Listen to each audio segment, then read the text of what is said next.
Hello,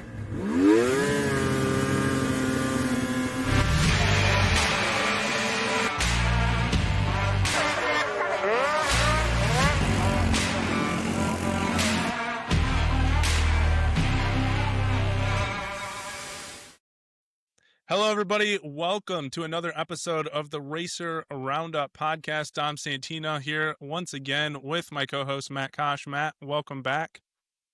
Hey, thanks, Tom. Good to be back.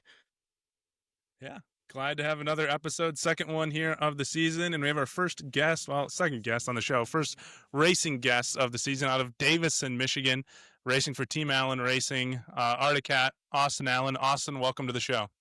How are you doing today, Dom? Good. Glad to have you on. Austin's been a friend of ours for a while, racing at both the regional and the national circuit. And we'll jump right into it, Austin. A veteran of the series, but how did you kind of first start racing snowcross? How did you get into the sport? Well, my dad brought me to, I know a lot of people started out at the Coyote Cup racing in Cadillac. I started out there doing their little circle track there, and then I started out on a 120 there, and then moved up to a 206 a few years later at the Michigan Snowcross circuit when that was a thing with J.R. Schnick. So Awesome. So I've never heard the term Coyote Cup, Austin. What was that? it was in Cadillac. There's this golf course or country club or whatever on the south side that they just have like literally it's a small circle track that they did snowcross on. There was no jumps at all really. It was just a circle. So No I know kidding. a bunch of other people started there too. Like I'm pretty sure it was there's a picture of me, Brandon, Jersey, Kaysen. I think even Caden Helsel was there too. No kidding. Okay. Well, and that was a series that ran for, or was it a one-off? Maybe, I don't know. I think it was only like 1 or 2 races a year. Okay. I Interesting. want to say it was at the beginning of winter. So Okay. yeah. Huh. I learned something new. Yeah. The Coyote Cup. Something Matt did not know about, which is very rare. So obviously you start kind of progressing through the ranks, moving up to a transition sled and stuff like that. Mhm. Now, where are you? You're currently kind of in, I think you ran a little bit of Sport Lite last year. Yep. Maybe a little bit of sport. Where are you currently at? What are you looking to do? What does this upcoming season kind of look like for you going forward? So this year for nationals, I'm planning on running Sport Lite again. And then this year for regionals, I'm planning on either just running Pro Lite and Pro or Sport and Pro Lite like I did last year. Okay. How That's a was solid it? program. Well, yeah. How was your experience in Sport Lite last year? Were there some things that you learned or you picked up on that kind of made you a better rider, especially riding some of those national tracks? Yeah, I would say it's definitely a different atmosphere compared to regionals. It's a little bit slower paced, as in like my time between races. So it gives me a little bit more time to work on stuff if I need to. But mostly it's like it's just a totally different atmosphere. It's a lot more aggressive, and the tracks are a little bit more rougher, stuff like that. Um, but it was really just fitting in with the people that are there and getting to know the riders and stuff and how people are riding, because I've been riding with the same kids my whole life at regionally. So, Mhm. just getting it to the national pace and how it goes there it was a really big thing this year, especially since I hit all the nationals for the first time ever. So That's a big commitment that you just said there, hitting all the nationals. That's a lot of work. yeah. Well, besides Is that Valcourt, I didn't something hit that Valcourt you get? because I was just gonna say, is that something you're planning on doing this year too? Austin was trying to hit all the nationals or as many as you can, maybe. yeah, I would like to. Well, obviously not Valcourt, but I'd like to. That's our plan this year is to pretty much hit all of them. So. Awesome.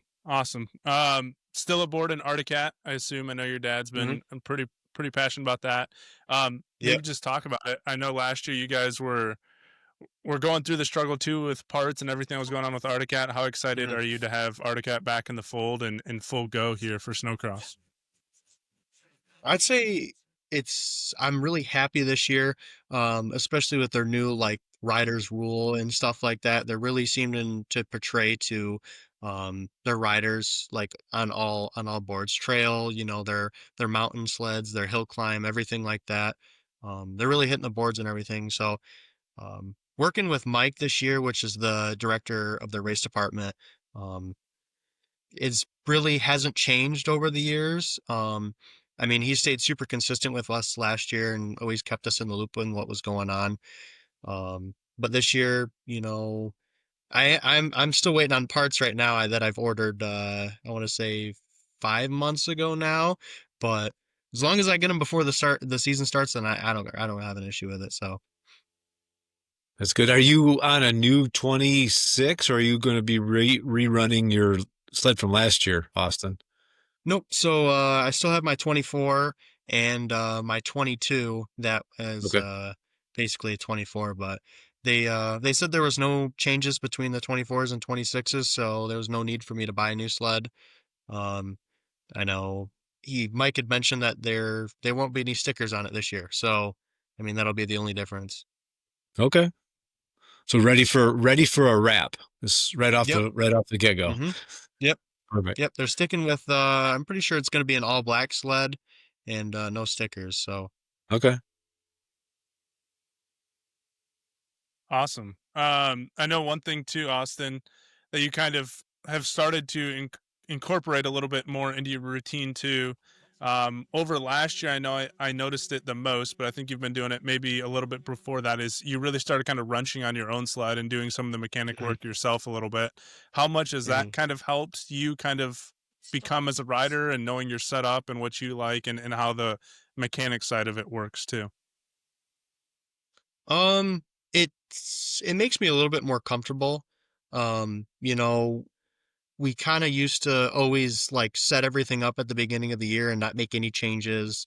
Like I'd run the same suspension setup all year, not change Right. nothing, the clutching and everything like that. And I recently came into kind of like a partnership with the Martinsons a few years back, and they've been kind of showing me the ropes.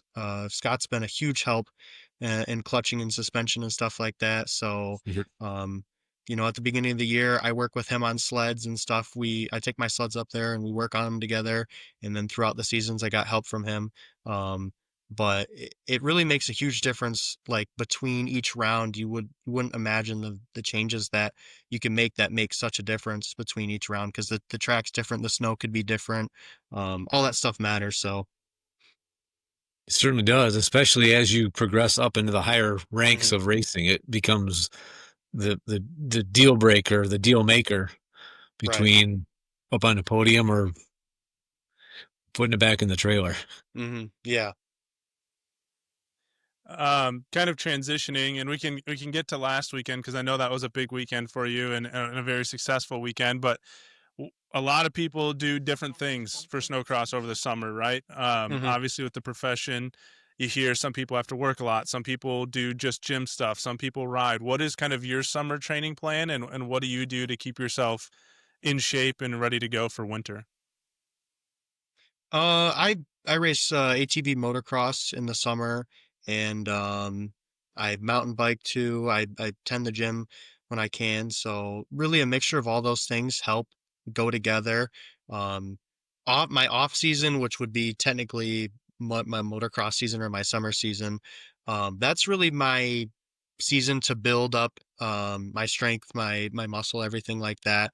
Um, it's hard to do that in the middle of snowcross season when you're only home for a day or two, and you're just super super busy with stuff. So it's hard to keep up on that throughout the winter. So I try in the summer the most to be able to um, push and doing motos and everything that I can. A lot of people ask me why did I choose to ride a quad instead of a dirt bike like most people choose to do. Um, and I really do think that my quad feels so much like my sled, and I guess just the feeling of it, and especially in corners, it's pretty close on what we do, and um, and stuff like that. It handles the same Hmm. as a sled, I would think. So Just not nearly as much power, right? yeah, I mean, um, it depends. Depends on the track, really. I mean, if the motocross track's super sandy, I'm not getting much traction anyways. So, Hmm. but if there's clay, it'll try to rip my hands off. But Okay. um, I used to have a bike, and I sold my bike because I thought that the quad fitted me better. So felt more like it just helped me out better more. Sure. So That's good. obviously Do you have a racing trainer being as well?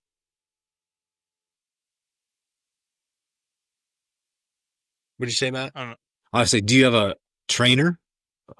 Nope, nope. I don't have a trainer. I kind of just I spent a long time trying to figure out like what fit me the best, and it seems to be what other people do don't. It really doesn't fit me. I've tried a bunch of different workout splits and training and all this other stuff. The one thing that does work the same as everybody else is obviously riding. I mean, you can't beat Mhm. riding. I mean, doing that literally it's the best thing that you can do. And Right. everything outside of that is just being stronger while riding. In the gym, especially, is working on that tiny stuff that you don't hit, and building your muscles so that you can actually use them and have performance with them and everything like that. Whereas you're not just a big hunk of mass walking around that can push up a bunch of weight. So, Mhm. um, I try to utilize my muscle as much as I can while also staying smaller and flexible and being able to move and stuff like that. So Okay. Let's get into it. Last weekend was a pretty big one for you. Found some success. Just kind of take us through what happened for you last weekend and kind of a solid ATV weekend for you. yeah, so Baja was the first weekend back since my accident this summer, which also happened at Baja. So I'll definitely say I was pretty nervous coming into that weekend. Since it's probably one of the biggest races of the year um, to to be there at Monster Mash. And Um, Saturday or Friday, I showed up and the track was really rough. Practice was really rough. But I felt okay on the track, everything like that. Saturday, the track was really, really bad. I think that's the roughest it's ever been, ever. I think we lost Matt. I think we did. I think we did too. Um, but yeah, I would say that that was the roughest I've ever seen Baja, and there was some really good competition there. Some national guys even showed up. So, and I've never been to a quad national before, but um, on Saturday I was able to go 1-2, and then Sunday I had gone 1-1, which was really good for me. It was rough, and I didn't realize how bad it was going to be. I was pretty beat up, so I was able to actually grab the whole shot award on Sunday too. That's awesome. Yeah, that's awesome. Especially I'd kind of forgot about your situation earlier in the year, just kind of having a tough ride there and coming off to bounce back and be able to kind of solid performance and especially expel some of those worries or concerns being back at the same track that you had a crash at Hmm. prior in the year. Um, you Yeah. know, I know we've talked about it multiple times, but that mental game can be really, really taxing, especially when you wreck somewhere. Hmm. Yep. Yeah. It was a little bit of Um, mental stuff. Austin, I know that we've talked a little bit, or not talked a little bit, but we've your family's been very involved in the Michigan circuit. I know you're planning on heading up there tomorrow, actually, to do some work and Hmm. help out up Yep. there. But your dad's been a big supporter of Michigan snowcross, and I know he said, said at the beginning of the podcast that he's the one that kind of got you in. Can you kind of just talk about how much your dad has been a support piece for you, but also the series too, and kind of we can just get into I know I have a lot of respect for your family and how much they've helped out everyone around the track. Maybe just kind of touch on what your mom and dad have done from what you've seen from your perspective. Yeah. My dad is from when I jumped into it, he's always been trying to push me to do better and make sure that I was comfortable and stuff like that. He helps out a lot the with the race park and stuff. We do all the audio and visual stuff there, the cameras and stuff like that. So we try to help out as much as we can there. We've been involved there quite a bit. My mom, she's a super big supporter. I think she's probably my number one backer there. Um, she's always helping on the line and stuff like that. She's always got tools. She carries my tools everywhere at the Nationals. She's got this big old heavy backpack that she carries around, and she's always there to wipe out my air box or anything.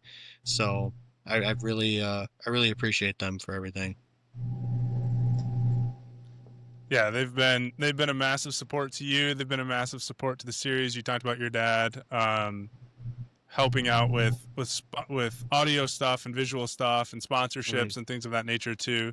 I know for a long time they also, especially when the series was kind of building, helped out a lot with helping feed some of the crew and some of that Yep. stuff. So they've always been very Mhm. supportive, and Mhm.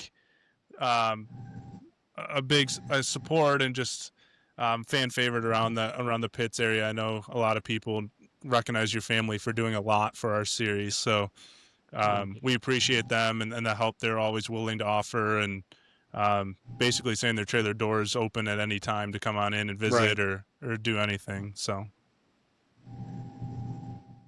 Yeah, I would Matt, agree welcome. that. Yeah, sorry, Yeah. sorry about that. We No, had a you're little good. dropout here. We're on a new device. Um, Uh, yeah, family has been awesome. Austin, you between you and your mom and dad and your sister, I mean, just a great racing family. Those early days, keeping the crew fed, giving us a place to warm up, that was Hmm. we so appreciated all the extra effort that your mom and dad put into that, helping us out and keeping us fueled and fed and warm, getting us Yeah. through some of those long days. That was great. That was fantastic. Well, we couldn't have done it without track workers. They they're needed. So well, Austin, we'll just kind of give you an opportunity here. I don't know if you have some people lined up or you're looking for some people for this year, but is there any sponsors or anybody that you want to kind of give a shout out to, or anyone that's kind of helped you through the ranks here as you get ready for the season that you want to give a little shout out to that you can think of?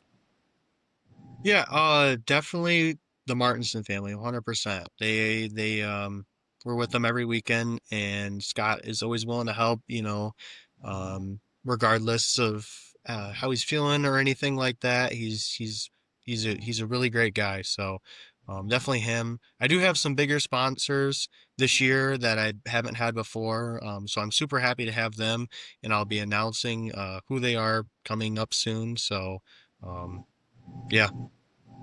Awesome.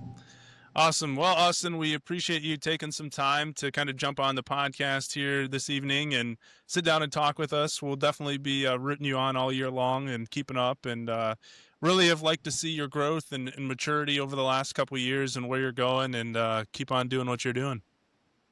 Yeah, thank you. It was nice talking to you guys. Yeah, thanks, Austin.